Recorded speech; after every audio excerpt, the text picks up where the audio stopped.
Donc j'imagine que vous avez vos images de bestioles.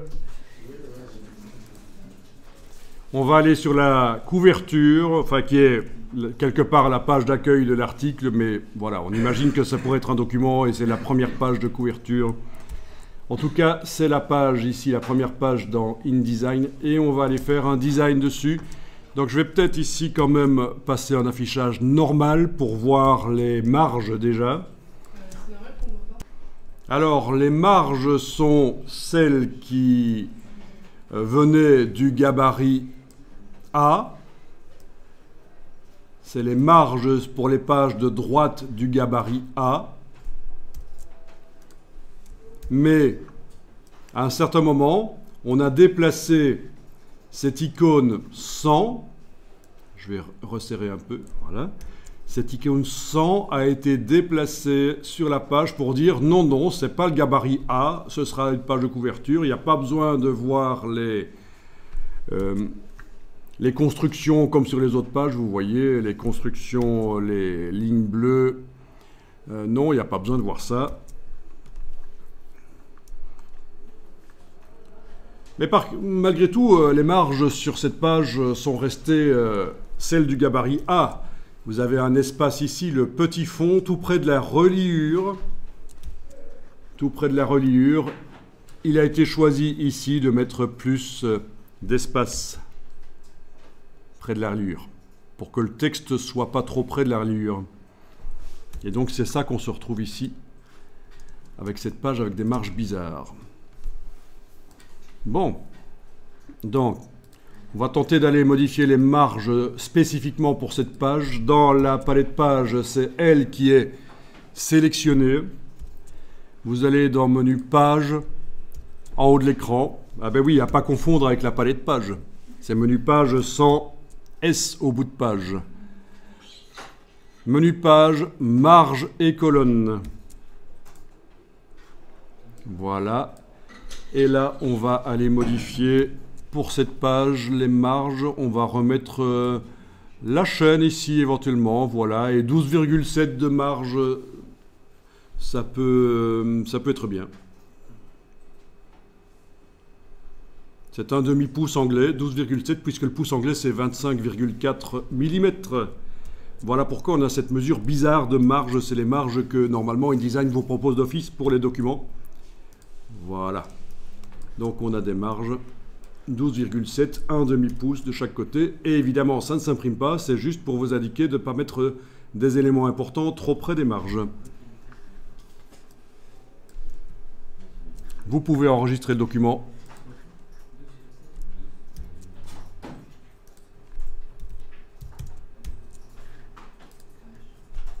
Donc ici, on va faire un test de design de couverture avec un système de grille d'images, c'est-à-dire qu'on va voir plusieurs images côte à côte.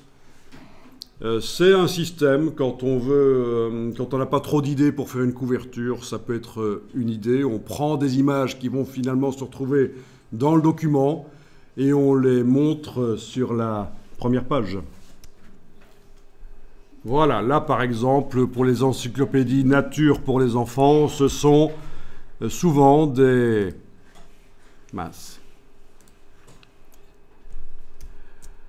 plusieurs images qui sont montrées. C'est la solution de facilité. Là, elles sont montrées détourées sans leur décor.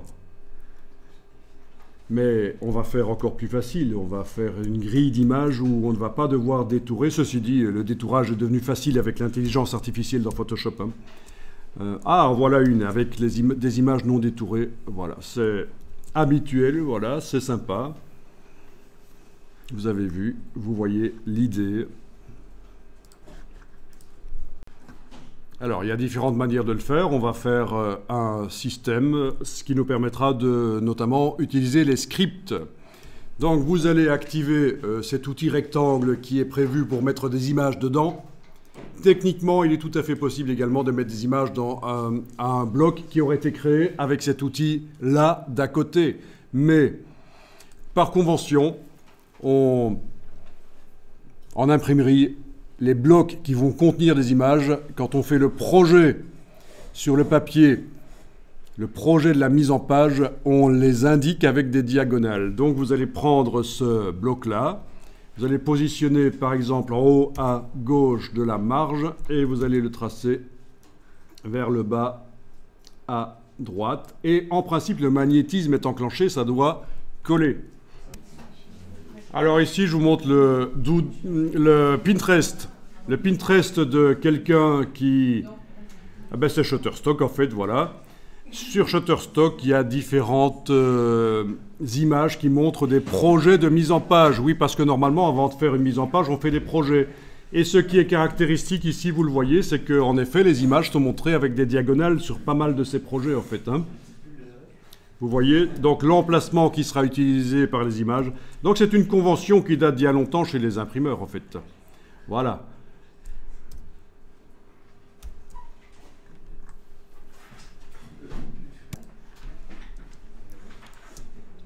Alors, je vais vous demander, pour les besoins de la formation, d'enregistrer le document vite fait. Sous un nouveau numéro, moi je suis à la version 41. Si vous n'êtes pas exactement au même numéro que moi, ce n'est pas très grave. L'essentiel est quand même d'enregistrer régulièrement sous un nom différent.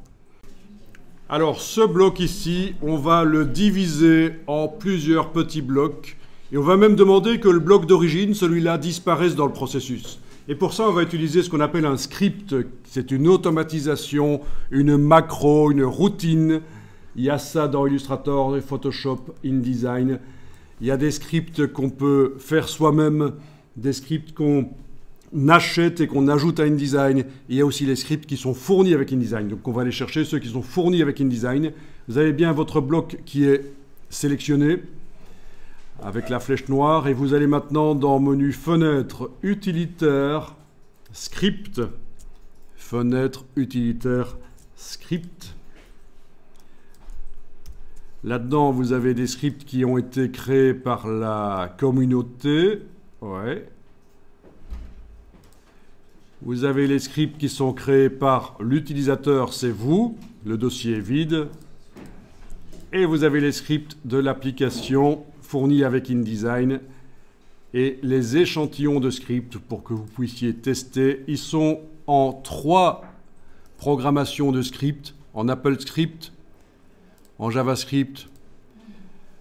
Si vous êtes sur PC, l'AppleScript, ce sera plutôt du Visual Basic peut-être. Bon, peu importe. En tout cas, ce qui est commun, Mac PC, c'est les JavaScript, et peu importe lequel on prend, en fait, ça fonctionne toujours.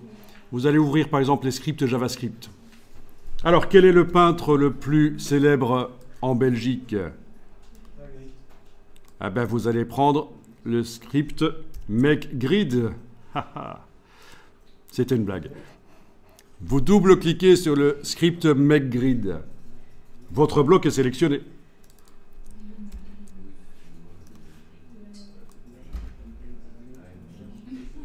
Il y en a qui cherchaient Magritte. Alors,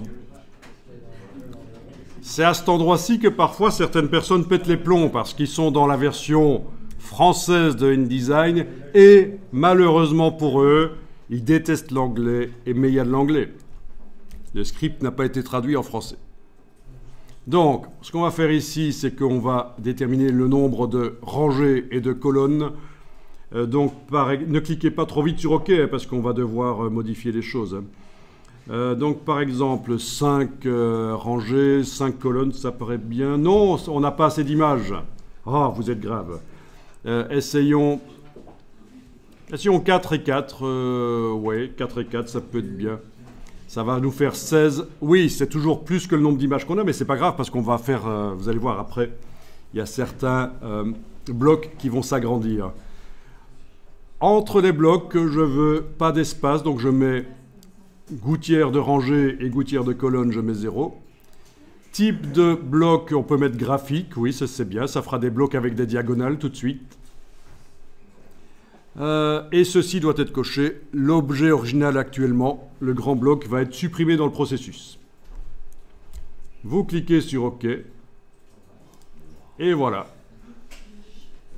Et vous enregistrez le fichier.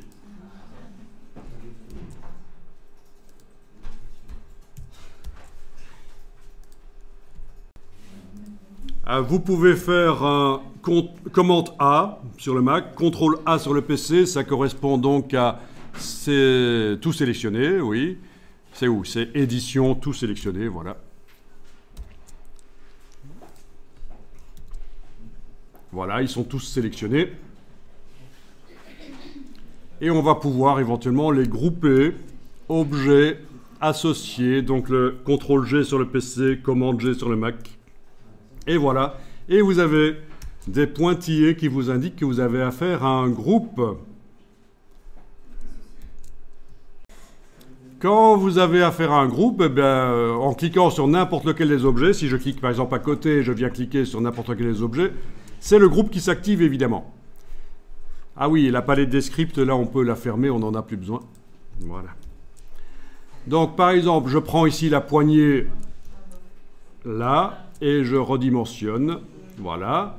Je peux déplacer. Allez-y, déplacer. Essayez de le mettre parfaitement au centre de la page. Vous avez les repères commentés qui apparaissent, les lignes roses là?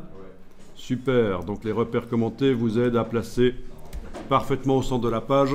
Il y a d'autres méthodes, mais en voilà une. Voilà, voilà. Donc je peux encore agrandir. Si j'enfonce la touche Alt pendant que je prends une poignée, là, la touche Alt, ça s'agrandit dans les deux sens. Je vous laisse décider ce que vous allez faire. Waouh, là j'ai fait une erreur. Je voulais enfoncer la touche Alt et en fait j'ai déplacé, j'ai fait une copie, donc j'ai fait CTRL Z. Bien prendre la poignée. Voilà. Laissez un peu de place au-dessus et en dessous parce qu'on va avoir besoin quand même pour mettre des éléments, un titre éventuellement.